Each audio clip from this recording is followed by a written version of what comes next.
Acrobat Pro DC, alors la nouvelle version du logiciel qui vient avec la suite CC 2015. Nous remarquerons ici la section Outils.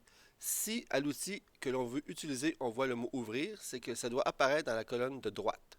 Alors, je vais aller chercher ici un document qui va me permettre de modifier l'information. Alors, il faut comprendre ici que c'est une initiation sur la fonction de modifier un fichier PDF. Donc, dès que j'ai cliqué le bouton, on voit les éléments qui sont déjà sélectionnés, soit pour les déplacer avec les mouvements des flèches gauche-droite en haut et en bas, ou simplement aussi modifier le texte en cliquant à l'intérieur comme ceci pour faire des corrections de texte. Alors, ça peut ici nous permettre de modifier un élément dans sa position ou encore corriger certaines fautes si on n'a pas accès au document original.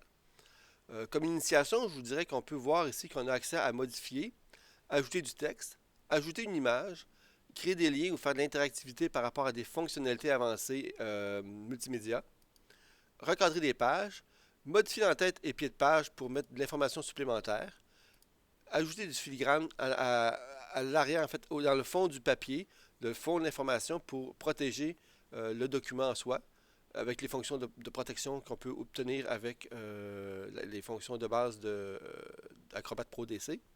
Et d'autres fonctions ici qui vont permettre, par exemple, de faire une modification pour l'arrière-plan, la numérotation de Bates pour le côté médical des documents PDF, ajouter un signet, joindre un fichier ou encore ajouter une division d'articles.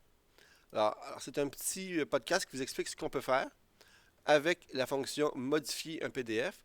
Ultérieurement, je vous montrerai chaque outil séparément. Alors, je vous remercie. À votre tour d'essayer.